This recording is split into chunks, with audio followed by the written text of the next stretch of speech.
everybody. Thank you so much for coming. I'm really excited to be here. I wanted to speak at Design for Drupal for a very, very long time, and pandemic and everything else didn't allow for that. So I'm excited to be here today in this first session of the day. So let's kick off the camp. So a little bit about myself. My name is Mykhailova. And as you can probably tell by a little bit of a muffled voice and my accent, I'm originally from Ukraine. So if you don't understand something or I speak too fast, please just raise your hand and I'll repeat something. But I've been speaking English only 6% of my life, so don't judge me too hard. So other than that, I'm a Drupal Acquia Triple certified expert, and I love nature and I love my puppy who I left at home. So yeah, if you want to socialize and chat about cats and dogs, I'm always happy to chat with you. And today we will be covering how to optimize design to implementation workflow. We will dive into motivation and challenges, and we will dive into tools that we're using and site building techniques for successful theming. All right, and it's a little bit yellow. Thanks so much for closing the door. All right, let's talk about motivation. 3 years ago, I joined Kalamuna, and I thought that was a very different experience from my previous agencies. And the difference was that we had a very good, very robust design team that not all agencies have, but Kalamuna is full service agency, and we do have a design team. It came with its own challenges though, because we needed to learn how to actually effectively collaborate with designers on a day-to-day basis versus just being handed off designs and just kind of implement them. So we needed to establish very efficient communication flows. We needed to align together and so that the understanding is common. So we needed to build common ground. And we also wanted to create an environment for open collaboration and abilities for everybody to contribute, designers and developers alike.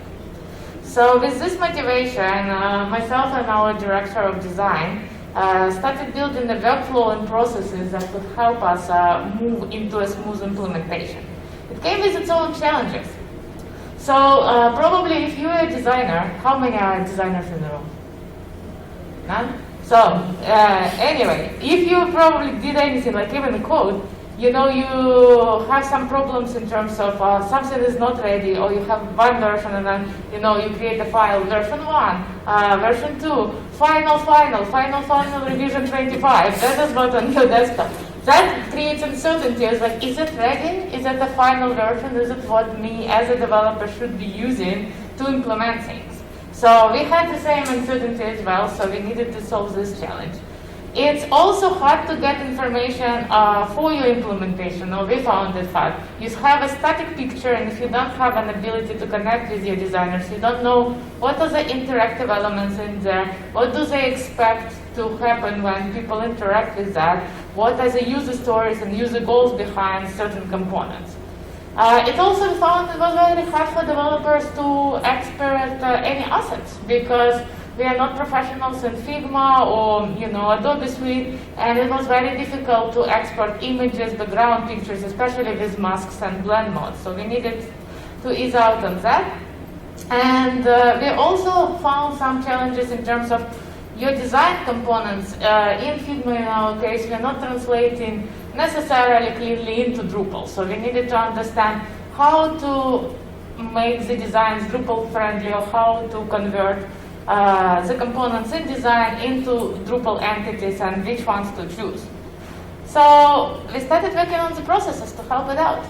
We'll chat with, about tools and workflows. So we ended up on Figma. Figma is an open collaboration tool that allows for design online, and we chose this one because it allowed us originally to just collaborate together. So everybody has access to the final version of the file, they can see revisions, they can also see comments, and we can all collaborate together. So it just created this collaborative environment. And it wasn't enough. Somebody had to come in and actually translate what we had in Figma into requirements approval document. Otherwise, we call it red spreadsheet because it's red. So we came up with the systems that allowed us to break down components in Figma into components that would be easy to understand for Drupal developers and site builders, and actually create them in a structure on the site. And then, of course, we put on top Drupal theme and a style guide. And we played with a bunch of different style guides. One was Mannequin, was many years ago that Last Call Media did. We also played with Emulsify, that was managed, still managed by 4Kitchens, and Storybook that is integrated with it. We have our own style guide solution called KalaStatic that is very, very old. It started in 2010, I believe, and then it evolved into its newest version. And we also figured out some cheaper options for clients who don't necessarily need the full, robust, standalone style guide, and creating style guide in Drupal. So we'll talk about that today as well. So I chatted about Figma, which uses specifically for the ability to collaborate, but it evolved in the recent months tremendously, making it even a better tool of choice for design and developer teams to collaborate and hand over the workflows. So they just released their ready for dev or dev mode, and that dev mode comes with advanced features that are really great for developers and site builders to be able to inspect and understand what's happening. Not only it has advanced inspector allowing you to actually check CSS and other stuff like padding and grid systems and flexbox properties, it actually allows you to choose the type of inspector, the type of code you want to see. So you can switch between, standard CSS and Drupal frameworks to React applications. What's great about it, you can always extend this inspector plugin to build your own standards and add your own metadata and properties. And it also has flexbox positioning, which is fantastic because previously, if you worked with previous Figmas or looked at previous Figma designs, it was all static and absolute positioning. It has components playground that allows to see different versions of components, and I will cover today a track of assuming that the version of component in design is the same as the version of component in Drupal. It integrates with your IDs to the point that you can actually import it into VS Code and you don't need to copy paste it. It will just import all the CSS properties for you as a starting point. Really great. I recommend you to check it out. It integrates with Jira so that you can leave comments, and with GitHub. And you can always add additional metadata to it. So now designers can notate better implementation for the developers. It also uses variables. We worked with our front-end team to set up a framework so that we have a default spacing variables, color variables, and type variables, so that we don't have to reset up with every single project. They are named the same, the values might be different, but at least all of our front-end developers and site builders expect exactly the same kind of setup as designers. And it also has component variants, as I mentioned before. Then we go into requirements approval document. So there is no rocket science in there. We wanted it to outline what needs to be built specifically for site builders. So our flow with requirements approval document is an architect goes in and they work with designer and they try to understand what the designer vision is for the component. And then they actually go in and merge entities together, trying to understand what makes sense structurally for Drupal. So as I said, and I will show an example later, not all of the variants in design should translate to one-to-one into Drupal component. To give you an example, sometimes you will have the same fields like an image and then a title and then a body, and then it's presented in one card, right? And then it's presented in a card where like image is on the left and text is on the right. And you have multiple variants. A designer will tell you it's a different component. However, in Drupal, you know that underlying schema or field structure is the same. So there is no need to build a completely new component and bulk up your database. There is a better option to actually create one component with different view modes or modifiers, and I will show you here today as well. So in the requirements approval document, what we do is we break it down in Drupal terms. You can see we break out all the entities, we break out the structure, we say if the fields are required or not, and the order of the fields in this document is the order of the form mode. So, you know, one of the most omitted, at least for us, was one of the most omitted experiences was the editorial experience, because we create content types. We don't always have budget or ability to necessarily, you know, create the best experience, best format. So what we did, we actually put it in RAG so that, you know, the flow of the fields in your editorial form makes sense, and your editors have the best experience possible. It also has this required fields and multi-value fields, and then some implementation details, like if you need a special module for that particular field, like an address module, if it needs to be an entity reference, and things like that. So what happens next? Site builders get a Jira ticket that is basically a slice of this document, and they can reference the document for exact structure. And they always have this shown to the client first, so the client understands what they're going to get and how they will be entering the content. That allows to really quickly wireframe the editorial experience and check if it works for the client and for their needs. We also have additional fields, tabs in there, which are very useful, like modules. Essay builders and Kalamuna, they also install modules that we will be using. So it's helpful to identify modules we're planning to use that may not be part of our default installation. We have functional requirements. So as part of our technical discovery, we chat with the client and trying to understand what other functional business requirements the site should be solving. And that's basically what goes into functionality meetings. In components tab, I'll chat in a second, but we basically slice up Figmas and kind of telling a mapping between Drupal bundle, let's say a card, and screenshots from Figma, so that designers understand how their components are being merged into Drupal. And again, as I said, it doesn't have to be one-to-one. We talk about migration plan. If you're migrating from Drupal or another system to Drupal, which content types should be retired and other things like that. And we are also talking about any other special requirements and taxonomies. But today we will be focusing mostly on entities, how to translate them from the components, and how to build them. Alright, but before we go there, RAG is translated in step 3 of our process. Step 3 of our process is style guide. So as I said, we started with Emulsify. Fantastic system. If you haven't worked with that, I recommend you checking it out, because it's a very robust storybook style guide. We really liked it. It can be a standalone. It can also be just in your internal node server on your local. Helps a lot while you're theming. You can just look at those components instead of you know, looking into like specific pages, because you do some overarching styles. It's very robust. The downside for that we found was we had to maintain 2 templates, and a lot of style guides require you to maintain 2 templates. What that means is you have .html.twig template, which is a Drupal template, and that's what Drupal expects. But then you have .twig template, which is a component template that just needs to be mapped and embedded into the style guide. And on top of it, it also required some YAML properties and React to actually embed it into Storybook. So it created an overhead. We started very enthusiastically, and we absolutely loved it. And then, you know, the project progressed to the budget thinned out, as it always does, with other technical requirements.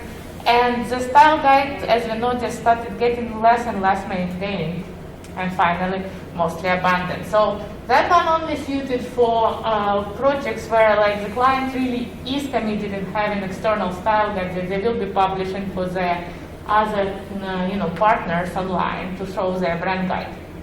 And if you're not planning to do that, then we have like a lightweight version which we call component style guide in Drupal. Basically, based on the solution of components design that you choose for your site building, you can create a page where you place absolutely every single variant of these components, as you see here in component style guide screenshot. And the editors can actually see what every single component can do for you. And on top of it, they can check if they forgot how to use the component. They can check it as like, this is a how-to page. We usually unpublish it, but keep it on the live website so that editors can take a look and you know, get an inspiration as they build in pages. But as I said, this overhead of Emulsify led us to upgrade to our KalaStatic solution. Our KalaStatic started as Node.kss and had similar overhead as Emulsify, but we recently reworked it to be solving those challenges that I just mentioned. We actually stripped out all the technologies and we kept only Twig. Well, it's a lie, there is JavaScript that uses Twig.js. But pretty much it's just Twig. And my biggest requirement to the team was it needs to work with .twig and .twig.html. And you don't have to maintain two different templates, and you don't have to define a component and anything else like YAML files or any other like React component definitions. You actually use Twig, and that becomes your component. And you don't need to map Drupal variables to any other variables. So we use Twig. And if we want like a demo content, we can use a definition of that demo content right inside the Twig template, and then just tell Drupal to ignore these variables, and then normal Drupal variables obviously provide values as Drupal does. So that will be released soon.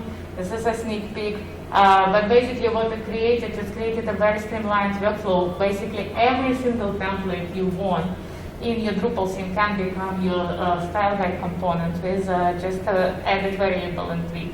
So that's very useful and easy. It can stand alone as its own application because you can just compile Twig with Twig.js into standalone basic like static pages and publish it to GitHub pages where like we currently have our KalaStatic. But you can also put it in your Drupal theme and just use it as a local Drupal theme. And we are currently working on a module to have a route where that can be accessed. And usually what we wanted to do, another challenge that happened is that you have to compile SCSS or SAS, and every theme does it differently, so it didn't make sense to ask a style guide solution to compile it, so we made that KalaStatic uses your compiled SCSS from the theme, so that it can be integrated with anything. So yeah, that is coming. So this is what we typically use when the client has a moderate budget and still want a style guide. All right, let's dive into actual site building techniques. So, there are different options right now. We also have the single directory components, but ultimately at this particular moment, before we roll out on single directory components adoption, we have those options primarily for Drupal 9 and layout building. We still have very strong paragraphs, bricks, layout builder, and even Gutenberg there is also available. Regardless of those options, you need to adopt some principles that will make your architecture clean and your theming easy. So how do you choose between those options? Like how do you decide which one to choose? Well, you need to ask some questions. So you need to figure out if your site needs revisions or not, because paragraph module has some challenges with revisions and you need to install some patches for it to work well. You need to figure out if it's multilingual or not, because some of the solutions don't work really well with a multilingual website. Or you need to install modules like for layout builder, you need to install an asymmetric translation module if you want asymmetric translations. And you need to figure out basically how that multilingual will play into your component design. Are you planning to use content moderation? Some of the solutions, again, have some challenges with content moderation. Specifically, if you're using bricks, bricks currently are not fully revisionable. You can install the modules to help with that, but the moderation states are very challenging to maintain. And you need to figure out if you want content area layout or full page layout, and there are again some modules to allow for that. But some solutions just work naturally with that, so why complicate your life? So based on that, you choose the solutions that you would like to use, and then this is where I mentioned we will need to understand the variants. So basically go through absolutely every single page in Figma or Photoshop or Sketch, wherever you use for your design, so PDF will design, and slice down components and group them together as the ones that appear to be structurally the same. So you can see here some obvious examples for events, like there is a kind of timestamp event and an event with the description. That makes sense to group together because it probably will be a view mode of an event content type. There is a less obvious example, like those cards. You know, you can have some vertical cards, cards with text, cards with images on left and right, and they may be semantically different. You know, like, oh, this is a news that is presented as a card. This is a blog that's presented as a card. But you don't need to look at it semantically. Look at it through the structure, through the prism of structure, and understand, is that using the same structure of fields, or similar structure of fields, similar enough to allow for majority of the fields on the content type, on component type, on a brick, on your paragraph to be reused. And in that way, you can group those together and then populate the round with them. So what that will create, it will allow us to have cleaner Drupal database, because Drupal creates a table for absolutely every field. So when you group this together, you make a cleaner database, you make faster database queries, you make it cleaner for revisions, and you also simplify your life for theming and for your front-end developers. They will be thankful that you kind of reusing the templates, and I'll show in a second another trick of how to make their life even easier.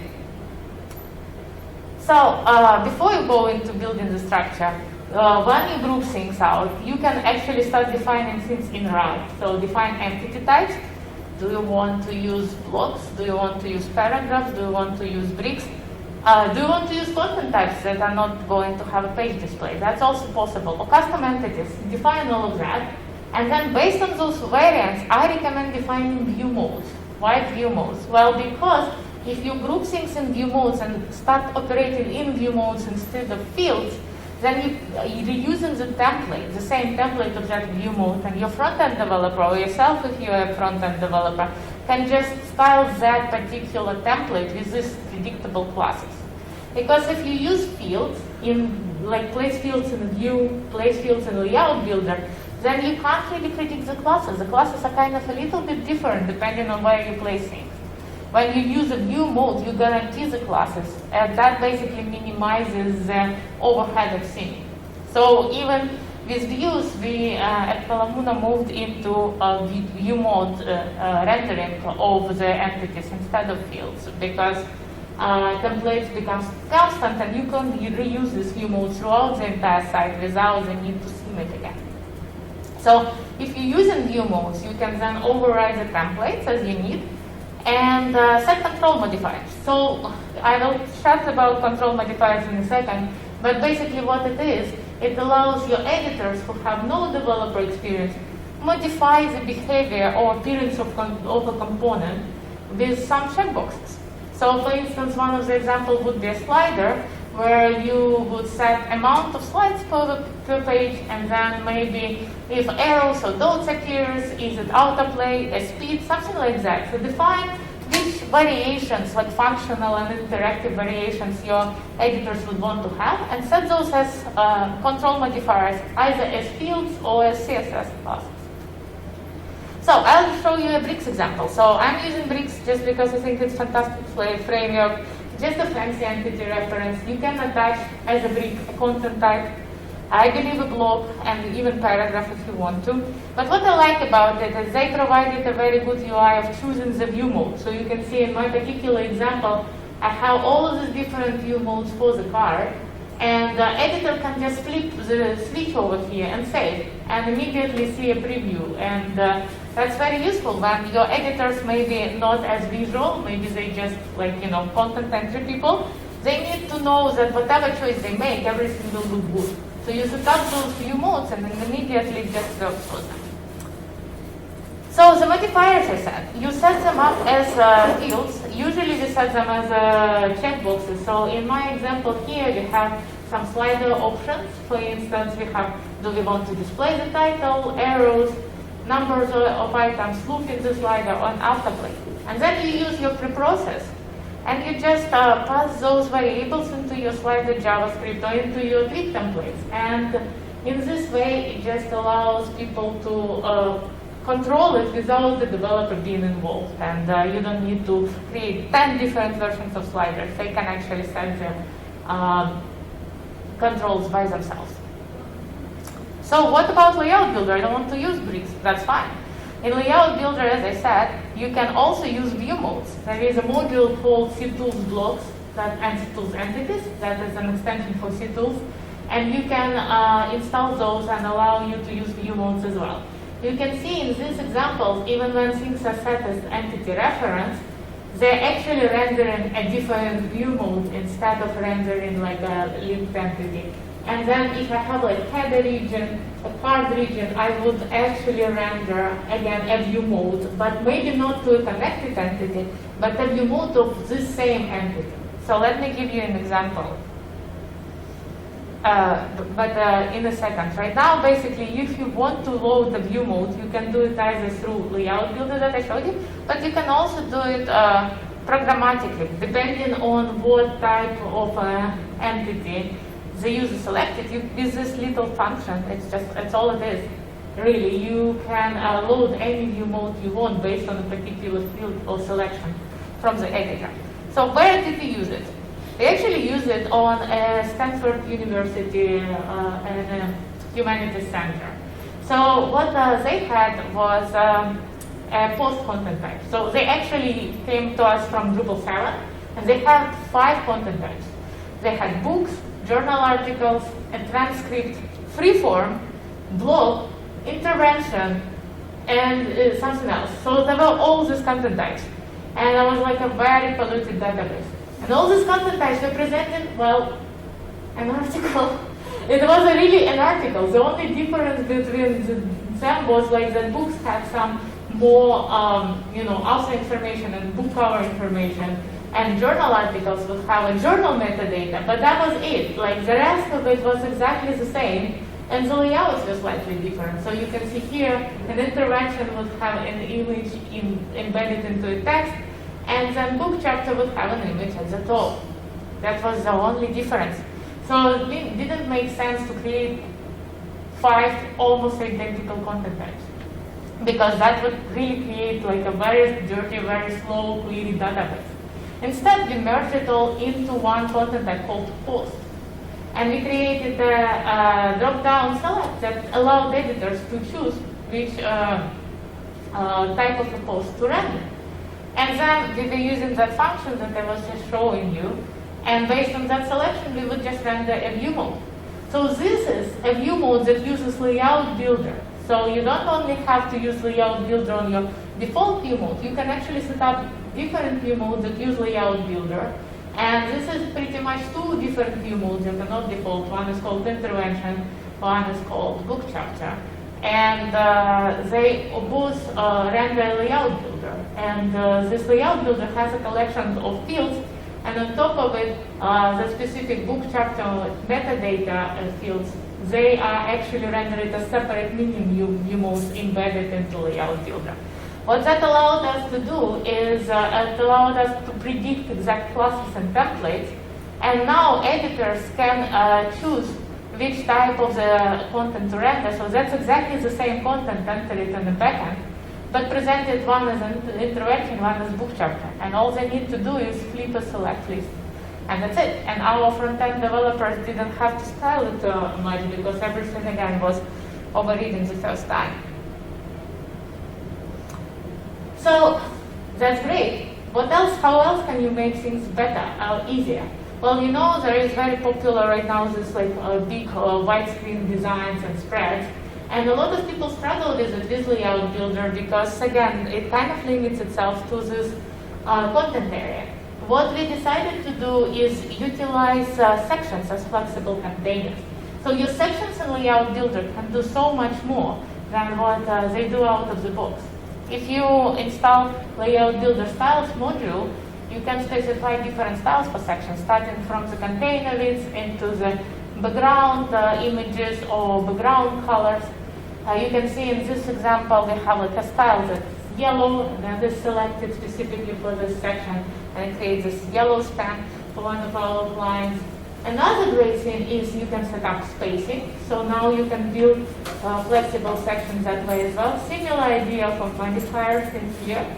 And we also contributed a new module called Layout Builder Section Configuration that I'll show in a second, that allows you to expose administrative label as a title of the section. So what's hot now would actually be exposed as a title, which I think was missing from the core functionality. So that allows you to do so much more, and it uses layout API in Drupal, so very easy to extend and adapt to your own needs, while editors are getting very flexible experience, and you don't need to define other components. So for instance, we sometimes create custom layout builder section for sliders, and it's now a slider section. And you don't need to have a slider component, but the advantage of it, you can place different cards or different components that you already have into slider, and they all will just slide, which is great. So modules we love for layout builder is that we have layout builder style as a config module. We extended it by contributing layout builder sections config that allows right now, I think, set up the title and some other parameters to the section. I don't remember offhand, but you can check it out. We use layout builder restriction to not overwhelm the editors with the amount of blocks that they have. And another one I highly recommend is layout builder frame modal. Why not a layout builder modal? Because we were having issues with administrative theme and how the styles for main theme was leaking into admin theme, and it was creating a bad experience. Modal experience is usually better if you're using a lot of custom blocks, because it just creates a wider model for editors to use. Iframe model allows you to iframe the admin theme inside the model instead of using that kind of hybrid of front-end theme and administrative theme. So it's a cleaner editorial experience. So I do recommend trying it out. It's very nice. And yeah, that's pretty much it that I wanted to tell you today.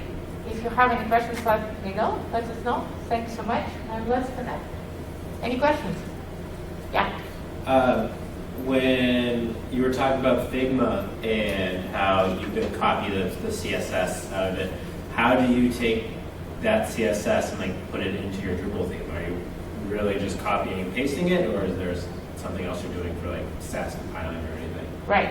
So that's a great question. So previously, like maybe even a couple months ago, we would actually just like use it as an inspiration, and we would do Stas compilation, of course, into partials and stuff like that. Now, when Figma released dev mode, we set up variables, so you can actually have variable values. And we are slowly but surely moving away from Stas, and we are using CSS variables in our practice more now than Stas.